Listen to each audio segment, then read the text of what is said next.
Olá, meus amigos, minhas amigas, meus irmãos, minhas irmãs, queridos companheiros e companheiras de jornada.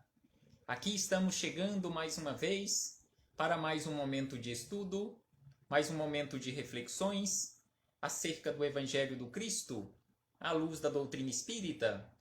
E por isso, mais uma vez, agradecemos a este Pai misericordioso, a este Pai bondoso, a este Pai justo, a este Pai que nos oferece constantemente oportunidades para o nosso aprendizado. Este Pai não nos pune, este Pai, de forma alguma, deixa de nos amar, porque Deus está conosco constantemente, Deus está dentro de nós, todos nós somos uma partícula do Criador. E por isso, nós agradecemos e precisamos agradecer constantemente a Deus, em especial pela vida, por mais esta oportunidade que Ele nos concedeu de aqui nos encontrarmos para novas experiências, para o nosso aprendizado. Agradecemos a Jesus de Nazaré, nosso Mestre e Senhor, pelos belíssimos ensinamentos que Ele nos deixou. Aos Espíritos amigos agradecemos imensamente pelo amparo, pela proteção, pela assistência que sempre tem nos dado ao longo da nossa trajetória. E não podemos deixar de agradecer a todos vocês, companheiros e companheiras de jornada, que de forma perseverante sempre estão aqui conosco, nesta página virtual, nesta sala virtual, neste centro espírita virtual, para juntos estudarmos o Evangelho do Cristo. Sejam todos bem-vindos, sejam todas bem-vindas, em nome do Senhor Jesus. E aqui hoje nos encontramos para mais este momento de estudo, mais este momento de reflexões, e trouxemos, dando sequência cronológica nos capítulos do Livro da Esperança, trouxemos o capítulo de número 18 para as nossas reflexões deste momento. E o capítulo de número 18 tem como título Pequeninos. Então aqui Emmanuel nos traz reflexões acerca do cuidado em relação aos nossos pequeninos, às nossas crianças, que é o futuro, é o nosso futuro, a continuidade do trabalho que precisa ser realizado. Mas antes de começarmos aqui, nas palavras de Emmanuel, faremos a nossa leitura costumeira do livro Minutos de Sabedoria, para iniciarmos as nossas reflexões, harmonizando o nosso interior. Então, Carlos Torres Pastorino nos fala, neste capítulo de número 39 do livro Minutos de Sabedoria, nos fala exatamente sobre Deus, que Deus está dentro de nós em todas as circunstâncias da vida. Então aqui ele nos lembra neste capítulo que Deus, em qualquer circunstância da vida, Deus está dentro de nós. Não temos como tirar Deus de dentro de nós, não temos como nos apartarmos de Deus. E aí ele diz, quer você esteja praticando uma boa ação, se você estiver praticando uma boa ação, se qualquer um de nós estivermos praticando uma boa ação, Deus estará dentro de nós. Da mesma forma que Deus estará dentro de nós se nós estivermos agindo de forma errada. Então, quer nós nos encontremos agindo no bem ou agindo de forma equivocada, de forma errada, em todas as circunstâncias, Deus estará dentro de nós. Quer você sinta felicidade, quer esteja ferreteado pelo sofrimento, Deus está dentro de você. Então, quer estejamos felizes ou tristes, alegres ou em sofrimento, Deus estará dentro de cada um de nós. E aí ele diz ainda, procure não esquecer esta verdade. Em nenhum momento da sua vida, Deus, em qualquer momento da sua vida, Deus está dentro de você. Deus está dentro de nós. Em qualquer momento, onde nos encontrarmos, fazendo o que quiser, ou fazendo o que estejamos fazendo, o bem ou o mal, qualquer coisa que estejamos fazendo, qualquer comportamento que estejamos adotando, Deus estará sempre dentro de nós. E aí chegamos nas palavras de Emmanuel, neste capítulo de número 18 do Livro da Esperança, onde ele nos fala sobre as crianças, sobre os pequeninos. E aí ele traz como referência para estas reflexões a notação de Marcos, palavras de Jesus. Marcos anotou no capítulo 10, versículo 15, da seguinte maneira: palavras do Cristo. Em verdade vos digo que aquele que não receber o reino de Deus como uma criança, nele não entrará. Então aqui Jesus está nos falando sobre simplicidade, sobre humildade. Então vem o Evangelho segundo o Espiritismo, os Espíritos Amigos, a anotação de Kardec, em o Evangelho segundo o Espiritismo, nos explicando estas palavras de Jesus. Então no capítulo 8º, item 3 de O Evangelho segundo o Espiritismo, nós encontramos o seguinte, que Emmanuel destacou para estas reflexões, que a pureza do coração é inseparável da simplicidade e da humildade. Então é por isso que Jesus, lá no Sermão do Monte, lá nas Bem-aventuranças, ele falou sobre simplicidade, ele falou sobre humildade. E aí ele diz que exclui toda a ideia de egoísmo e de orgulho. Então a simplicidade e a humildade exclui toda a ideia de egoísmo e de orgulho. Por isso é que Jesus toma a infância como emblema dessa pureza, do mesmo modo que a tomou como humildade. Então Jesus tomou como emblema, tomou ali como exemplo a criança naquela simplicidade, naquela pureza no início da sua trajetória aqui no corpo físico, ou seja, na infância.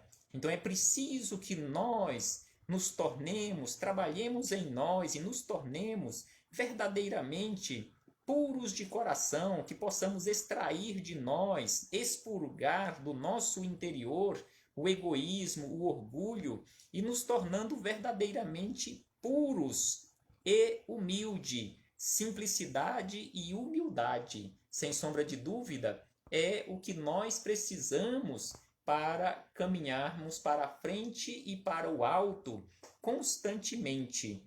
E aí, na sequência, Emmanuel começa as suas reflexões acerca dessas palavras de Jesus e também palavras dos Espíritos Amigos, onde nos fala sobre esta simplicidade, sobre esta humildade, sobre o cuidado em relação às crianças, o cuidado em relação ao futuro.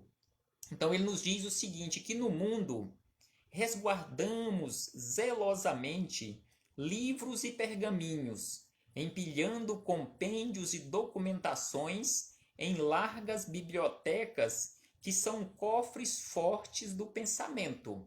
Então aqui Emmanuel começa destacando que nós nos preocupamos muito aqui no mundo em guardarmos e resguardarmos zelosamente arquivos imensos de livros e pergaminhos em bibliotecas que são verdadeiros cofres fortes do nosso pensamento. É preciso que façamos isto, sem sombra de dúvida, conforme ele fala na sequência, que nós também preservamos tesouros artísticos de outras eras em museus que se fazem riquezas de avaliação inapreciável. Então nós guardamos livros, nós guardamos tesouros artísticos que são de valores inapreciáveis. E aí ele diz que é perfeitamente compreensível que assim seja. Então ele afirma que é perfeitamente compreensível, aceitável, que nós nos comportemos assim, guardando estes arquivos da nossa consciência, arquivo do nosso pensamento, da mesma forma, os tesouros artísticos de outras eras, que conta a nossa história, que contam a nossa trajetória. E aí ele diz na sequência que a educação não dispensa da consulta ao passado. Então ele diz que é preciso que façamos isto, sem sombra de dúvida, que guardemos de forma preservada, realmente em cofres fortes, o nosso passado, porque a nossa educação, ela não dispensa este arquivo, esta consulta ao nosso passado. E para isto nós precisamos ter estes arquivos. E aí ele diz na sequência que acautelamos a existência de rebanhos e plantações contra flagelos supervenientes, despendendo milhões para assustar ou diminuir a força destrutiva das inundações e das secas. Então ele nos lembra de tudo que nós gastamos, milhões em recursos financeiros para termos o, digamos assim, o alimento nosso de cada dia, onde ele fala aqui das plantações e também ele fala em relação às inundações, diminuir os impactos das secas nessas regiões mais secas. Então nós gastamos milhões. E aí ele diz ainda que mobilizamos verbas astronômicas,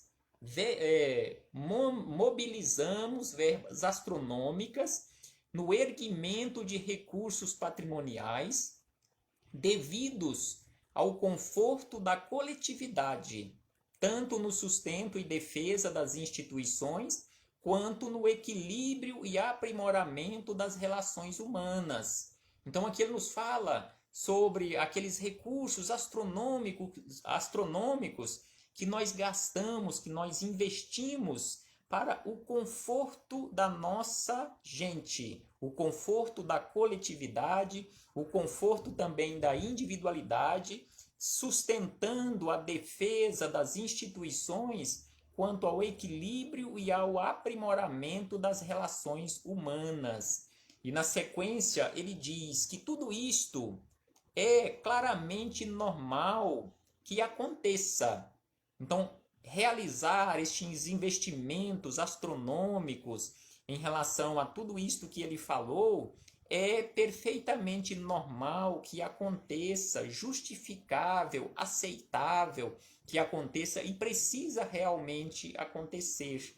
E aí ele diz que é indispensável prover as exigências do presente, com todos os elementos necessários à responsabilidade da vida.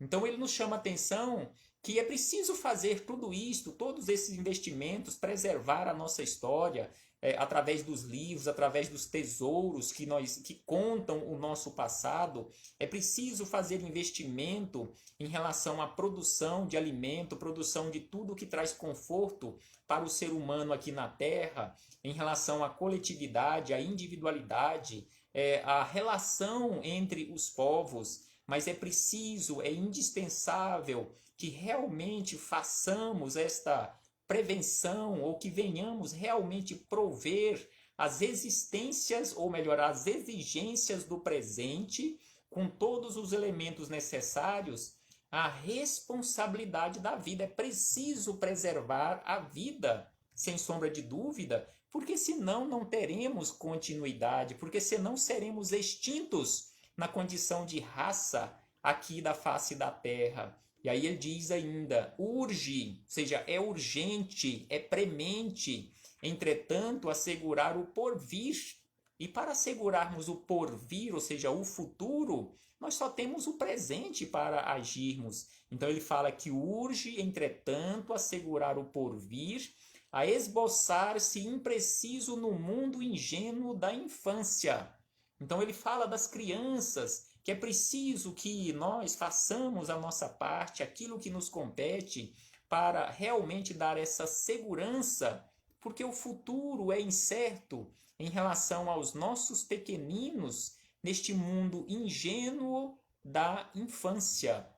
E aí ele diz que abandonar pequeninos ao léu na civilização magnificente da atualidade é o mesmo que levantar soberbo palácio farto de alimentos, abarrotado de excessos e faiscante de luzes, relegando o futuro dono ao relaxamento e ao desespero fora das portas. Então aqui ele nos fala de uma forma simbólica, mas de uma forma muito clara, que abandonarmos, não cuidarmos das nossas crianças é como se levantássemos um palacete dos mais modernos, dos mais chiques, com tudo o que necessita de alimento e de recursos em relação a coisas eletrônicas, em relação a móveis, eletrodomésticos, e deixarmos o dono do lado de fora ao relento. Do que adianta aquele palacete, ou de que vai servir aquele palacete suntuoso, se o dono, o que seria aquele usuário daquele palacete, ele ficou do lado de fora ao relento? Então é preciso que nós cuidemos das nossas crianças. E aí ele diz na sequência que a criança de agora, erigir-nos-á fatalmente em biografia e retrato depois. Além de tudo, é preciso observar que, segundo os princípios da reencarnação, os meninos do hoje desempenharão amanhã, junto de nós, a função de pais e conselheiros, orientadores e chefes. Então, se nós não cuidarmos das nossas crianças, quem serão os nossos pais no futuro, de acordo com a lei da reencarnação, que é uma lei natural, uma lei divina? Então é por isso que ele diz que é preciso observar que, segundo os princípios da reencarnação, as crianças de hoje desempenharão amanhã, junto de nós, a função de pais e conselheiros, orientadores e chefes. Então, se nós não prepararmos as crianças de hoje, quais serão os nossos pais do amanhã? Serão exatamente aquelas crianças que se tornaram adultas, não preparadas para a vida, que nos receberão e não terão condições de nos prepararmos para dar continuidade para o futuro. Então, nós precisamos, sem sombra de dúvida, é responsabilidade nossa. Nós sabemos que aqui temos pessoas, temos irmãos e irmãs que são professores, professoras também, na área da instrução intelectual, que estão realizando um trabalho belíssimo. Mas sabemos que todos nós, em nossos agrupamentos familiares, precisamos realizar o trabalho de educação moral.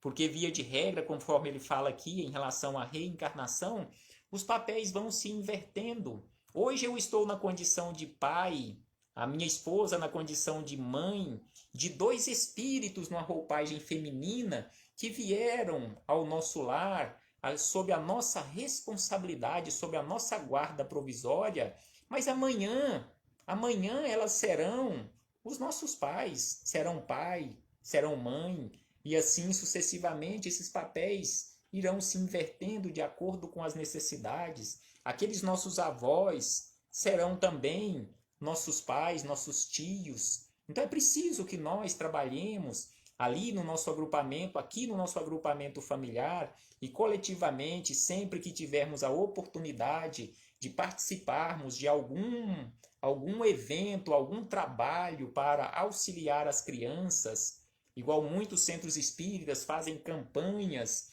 neste início de ano, ou início de cada ano, para arrecadar material, recursos ou materiais escolares para formarem kits para distribuírem para as crianças mais necessitadas ou necessitadas que não têm condições de comprarem um caderno.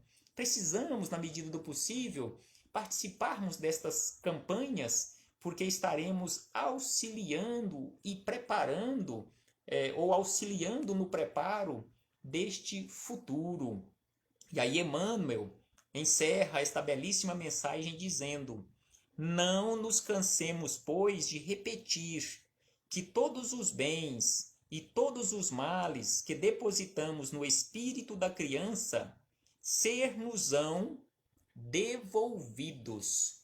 Então, lembremos bem dessas palavras de Emmanuel, não nos cansemos, pois, de repetir que todos os bens e todos os males que depositamos no espírito da criança ser-nos-á devolvido ou devolvidos. Então, que possamos depositar o bem, para que o bem seja devolvido em abundância, para que amanhã estes jovens, essas crianças de hoje, possam cuidar de nós, na condição de filhos deles, na condição de netos deles, na condição de sobrinhos, ou na condição de um outro ente querido, ou de um amigo querido, que com certeza cruzaremos os caminhos lá na frente, porque via de regra, conforme nós encontramos no capítulo 4 de O Evangelho segundo o Espiritismo, sobre a lei da reencarnação, estes papéis vão se alternando de acordo com a nossa necessidade. E as nossas necessidades, elas estão sendo construídas hoje. Esses laços de família estão sendo fortalecidos nesta atual existência. Os nossos compromissos para uma próxima existência, eles estão sendo tecidos hoje, nesta atual existência. E para encerrarmos as nossas reflexões sobre esta responsabilidade quanto ao futuro, busquemos em O Livro dos Espíritos.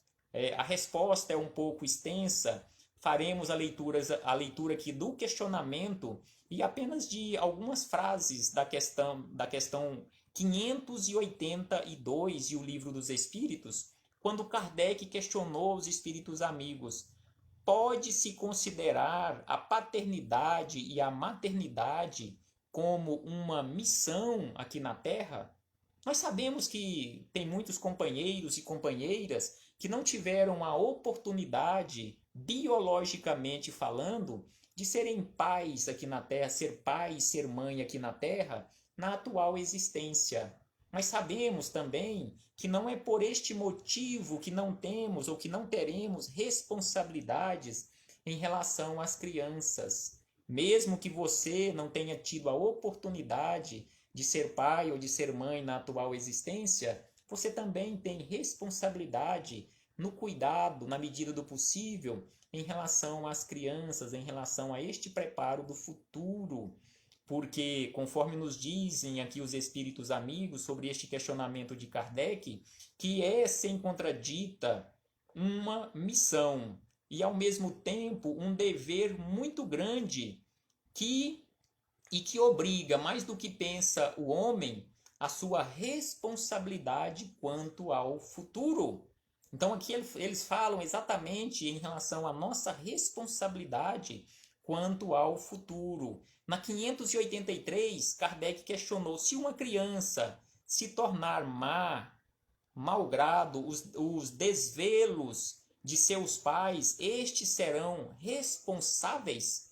Então aqui ele questionou se nós, na condição de pais, realizarmos tudo o que tiver ao nosso alcance em relação ao preparo dos nossos filhos, das nossas crianças, mas mesmo assim não deu certo, não deu um produto de qualidade, não deu um cidadão de bem, não conseguimos formar ou formatar um cidadão de bem, seremos responsabilizados por isto? E os espíritos amigos nos respondem que não. Porém, quanto mais disposições da criança, as disposições da criança são más, mais é penosa a tarefa e maior será o mérito se eles conseguirem desviá-la do mal.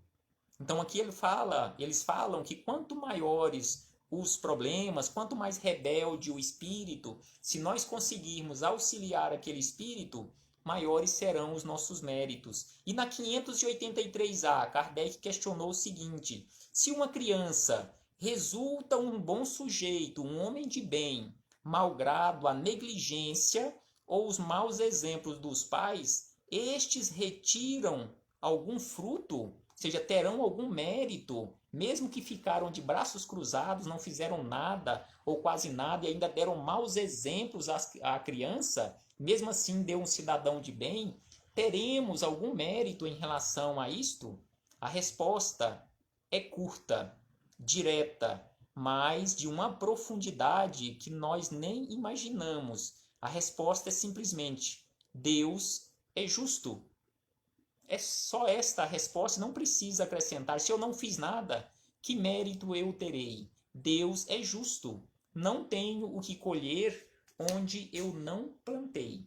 E antes de encerrarmos ainda, fica aqui apenas como uma referência, quem quiser ampliar e aprofundar os estudos em relação às crianças, a nossa responsabilidade, busquemos no livro O Consolador, também de autoria de Emmanuel e Chico Xavier, as questões de número 109, 110, 111 e 112. Livro O Consolador, que nos fala de forma tranquila, de forma profunda, sobre os nossos cuidados, a nossa responsabilidade, a educação e a instrução das nossas crianças. Paz aos nossos corações e muito obrigado. Muito obrigado a todos vocês que compareceram aqui nesta sala virtual para juntos estudarmos mais uma vez o Evangelho do Senhor Jesus. Recebam todos o meu abraço fraternal, independentemente do ponto da terra onde você se encontre localizado geograficamente neste momento. Recebam todos o meu abraço fraternal e de imensa gratidão. A nossa companheira Arlinda Rodrigues, lá de Portugal, mais uma vez está aqui. Direciono também a ela, em nome dela, a todos os outros companheiros, estendendo a todos os outros companheiros que tiveram acesso e que terão acesso a estas reflexões, este abraço fraternal com Jesus de Nazaré. Até breve, meus irmãos.